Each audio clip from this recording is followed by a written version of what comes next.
Team India 2020 विश्वचषकाच्या फायनलमध्ये उपांत्य सामन्यात भारताचा इंग्लंडवर 7 धावांनी रोमहर्षक विजय।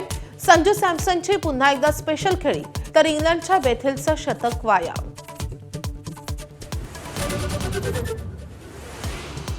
राज्याचा अर्थसंकल्प आज सादर होणार।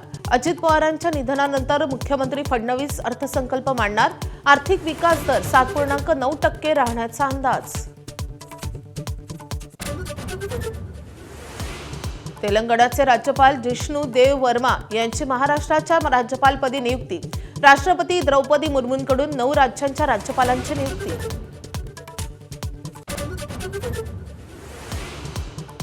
महाराष्ट्रातील राज्यसभेच्या 7ही जागा बिनविरोध। मवियाकडून शरद पवारांना संधी। आदित्य ठाकरेंच्या गैरहजेरीमुळे ठाकरेंच्या नाराजीच्या चर्चांना जोर, तर पार्थ पवारांच्या अर्जासाठी खुद्द मुख्यमंत्र्यांची हजेरी।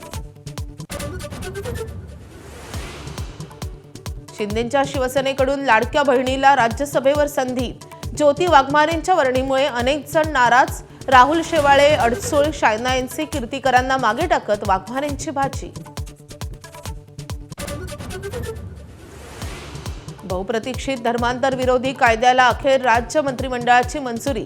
लवकरच अध्यादेश निघणार। कायद्यात 5 लाखांचा दंड तर 7 वर्षांच्या शिक्षेची तरतूद।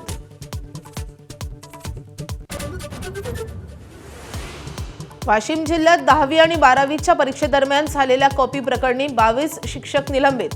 गुन्हे नोंद असलेल्या 51 शिक्षक व कर्मचाऱ्यांवरही कारवाईच्या सूचना।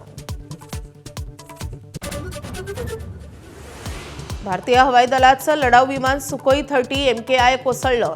आसाममधील जोरहाटपासून 60 किलोमीटर अंतरावर असलेल्या कार्बी आंगलोंग येथे अपघात। हवाई दलाकडून शोधकार्य सुरू।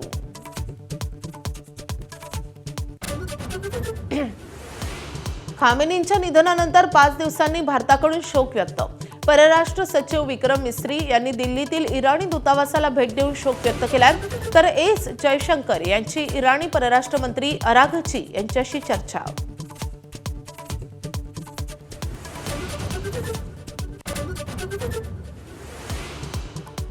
मुंबई तापू लागली। काल 38.9 अंश सेल्सिअस तापमानाची नोंद। गेल्या 5 दिवसांपासून मुंबईसह ठाणे, रायगड जिल्ह्यात ऊन वाढलं।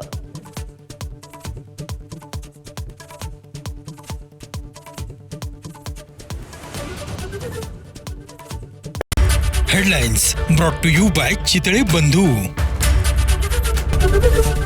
एबीपी माझा, उघडा डोळे बघा नीट।